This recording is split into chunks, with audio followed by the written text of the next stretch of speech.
देख रहे हैं वॉइस ऑफ एमपी में आपके साथ सिमरन। स्वागत है आपका हेल्थ टिप्स में। और आज हमारे साथ मौजूद है क्लिनिकल हेमेटोलॉजी डॉक्टर प्रतिभा धीमान। स्वागत है आपका प्रतिभा जी हेल्थ टिप्स में। थैंक यू जी। तो सबसे पहले दर्शकों को ये बताएं कि क्लिनिकल हेमेटोलॉजी क्या है। क्लिनिकल हेमेटोलॉजी मेडिकल फील्ड की वो ब्रांच है जो कि ब्लड डिसऑर्डर्स के साथ डील करती है। ब्लड डिसऑर्डर्स यानी रक्त के विकार। क्लिनिकल हेमेटोलॉजिस्ट वो डॉक्टर होता है जो खून से संबंधित रोगों के पूरे डायग्नोसिस में और उसकी मैनेजमेंट में, मतलब बीमारी का नाम पता करने और उसकी ट्रीटमेंट में इन्वॉल्व होते हैं। फिर चाहे वो खून के रोग बिनाइन हो या मैलिग्नेंट हो। बिनाइन मतलब वो खून के रोग जो कि कैंसर नहीं है, जैसे कि खून की कमी होना, जैसे कि प्लेटलेट की कमी होना, कुछ जन्मजात बीमारियां जैसे थैलेसीमिया, सिकल सेल एनीमिया, और मैलिग्नेंट डिसऑर्डर्स जैसे कि ल्यूकीमियास यानी कि ब्लड के कैंसर्स, और इसके अलावा लिम्फोमास गांठों के कैंसर और मल्टीपल माइलोमा। इन सब डिसऑर्डर्स के जो ट्रीटमेंट में जो डॉक्टर इम्पॉर्टेंट रहते हैं उन्हें हम क्लिनिकल हेमेटोलॉजिस्ट कहते हैं। जी डॉक्टर प्रतिभा जी, हेमेटोलॉजी संबंधित विकारों में व्यापक देखभाल की आवश्यकता क्यों है?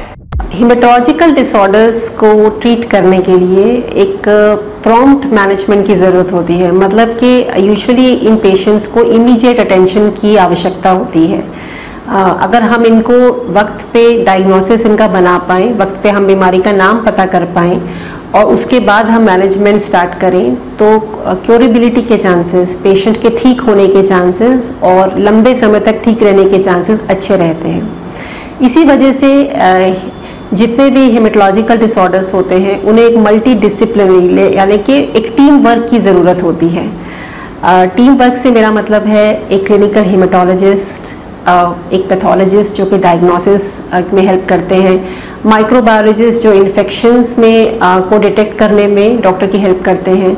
इसके अलावा वक्त पड़ने पे गैस्ट्रोएंटरोलॉजिस्ट, न्यूरोलॉजिस्ट, इन सभी मेंबर्स की उतनी ही आवश्यकता होती है हेमेटोलॉजिकल डिसऑर्डर्स को ट्रीट करने की के लिए जितनी कि क्लिनिकल हेमेटोलॉजिस्ट की। जैसे कि गीतांजलि हॉस्पिटल में ये सभी स्पेशलिस्ट 24 घंटे 7 दिन काम करते हैं।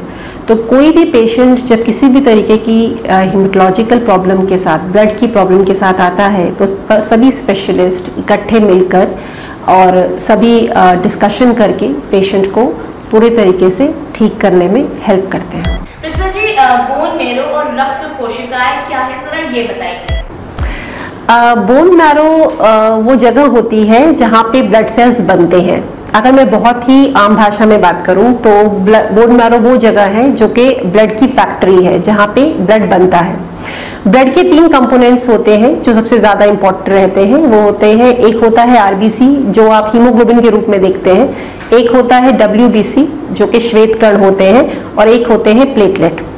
ये तीनों जहाँ प्रोड्यूस होते हैं उन जगह को हम बोन मैरो कहते हैं। अडल्ट्स में जो बोन मैरो होती है वो कुछ बोन्स के सेंटर पार्ट में पाई जाती है। जब हम बोन मैरो एग्जामिनेशन करते हैं तो 2 जगह सबसे ज़्यादा कॉमनली यूज़ हम करते हैं। एक तो पोस्टीरियर सुपीरियर इलेक्स स्पाइन जो कि हिप बोन का पिछले वाला हिस्सा होता है, और स्टर्नम जो कि छाती की एक बोन का हिस्सा है। ये तीनों जो कण जो कि बोन मैरो से प्रोड्यूस होते हैं, जिसकी अभी हमने बात की, जैसे आरबीसी, डब्ल्यूबीसी और प्लेटलेट्स, ये तीनों अपना अपना रोल प्ले करते हैं पेशेंट की के स्वास्थ्य को ठीक रखने में। जैसे कि आरबीसी का सही होना हीमोग्लोबिन को मेंटेन करता है, डब्ल्यूबीसी का सही होना पेशेंट को इन्फेक्शन से लड़ने की ताकत देता है, और प्लेटलेट का सही होना पेशेंट के खून के एक्सेसिव बहाव को रोकता है।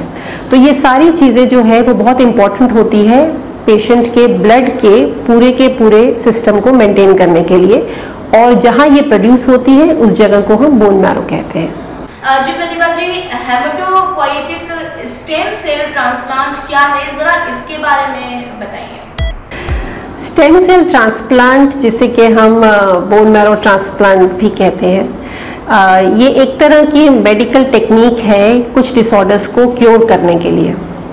स्टेम सेल ट्रांसप्लांट 2 तरीके का होता है। एक होता है ऑटोलोगस स्टेम सेल ट्रांसप्लांट, एक होता है एलोजेनिक स्टेम सेल ट्रांसप्लांट। तो इसमें हम पेशेंट को पूरे तरीके से क्योर करने के लिए यूजुअली स्टेम सेल्स या तो पेशेंट की अपनी बॉडी से लेते हैं या हम उसके लिए कोई डोनर ढूंढते हैं जो कि उसका परफेक्ट मैच हो या फिर हाफ मैच हो, डिपेंडिंग अपॉन कि डिजीज क्या है और हम कैसा ट्रांसप्लांट करने की सोच रहे हैं। तो जो स्टेम सेल्स हम उनसे लेते हैं और उसे हम पेशेंट की बॉडी में ट्रांसफर करते हैं। काफ़ी लोग ये समझते हैं कि ये एक सर्जिकल टेक्निक है, पर ये सर्जिकल टेक्निक नहीं है। इसमें किसी तरीके का कोई ऑपरेशन नहीं होता।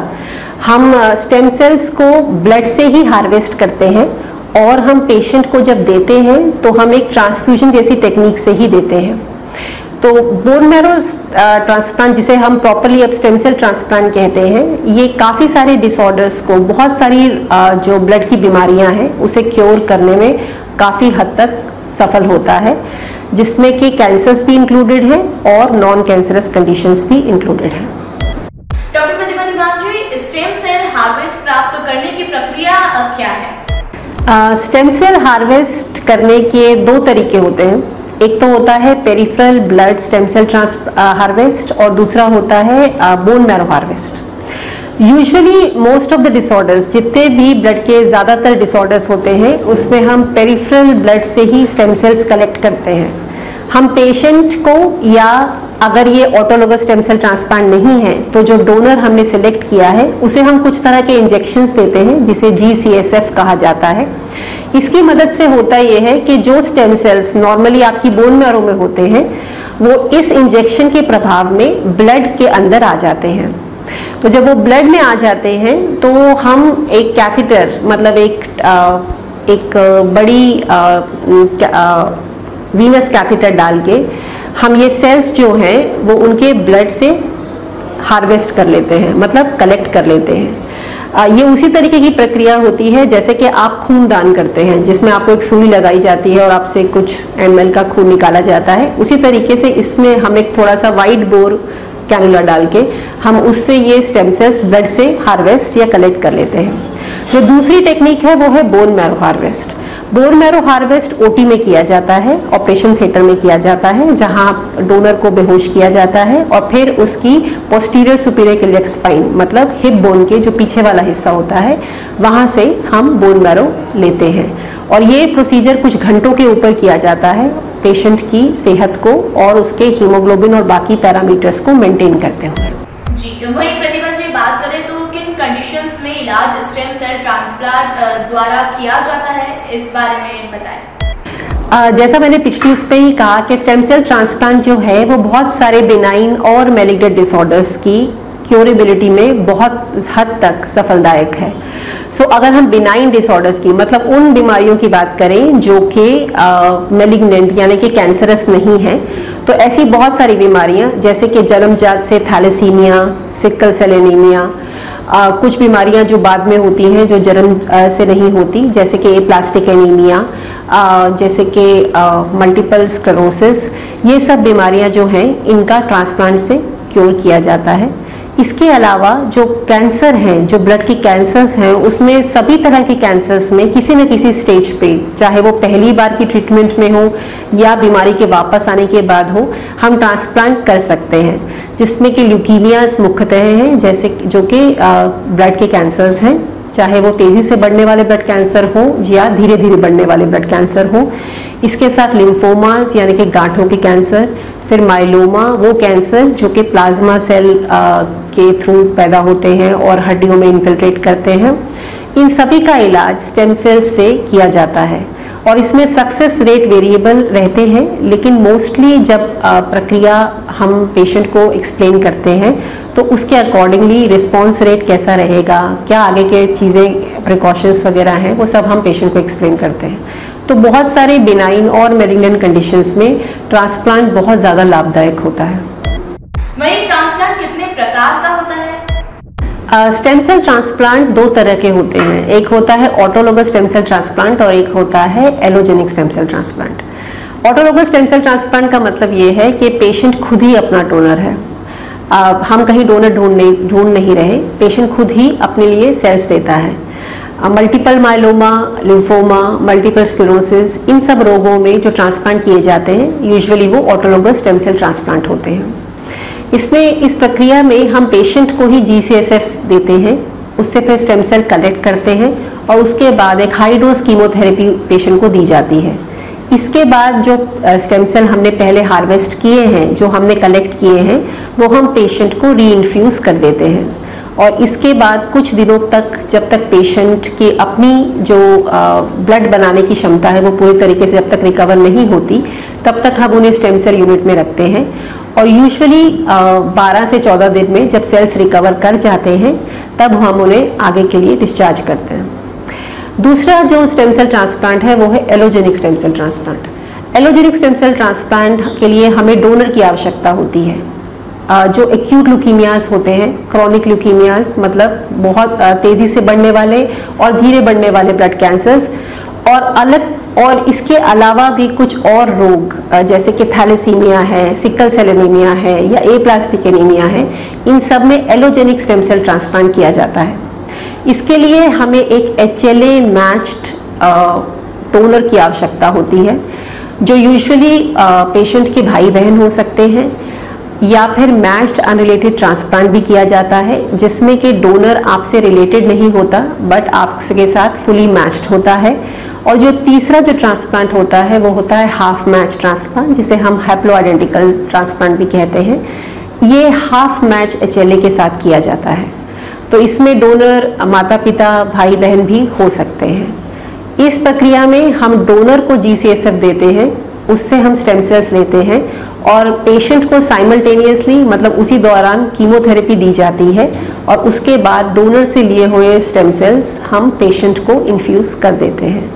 इसके बाद वही प्रक्रिया है, हमें पेशेंट को हॉस्पिटल में रखना होता है, उसे कुछ इम्यूनोसप्रेशंस देनी होती हैं जिससे कि वो डोनर के सेल्स को एक्सेप्ट करे और जब तक उसके अपने ब्लड बनने की प्रक्रिया शुरू नहीं होती, जब तक यानी कि डोनर के सेल्स उसके अपनी पेशेंट की बॉडी में घर नहीं बना लेते, तब तक हम पेशेंट को स्टेम सेल यूनिट में ही रखते हैं। जी प्रतिभा जी, और रोगी में स्टेम सेल का संचार कैसे होता है और अस्पताल में कितने समय तक रहना पड़ता है, जरा इस बारे में भी बताएं। स्टेम सेल्स हम यूजुअली ब्लड ट्रांसफ्यूजन की तरह ही देते हैं।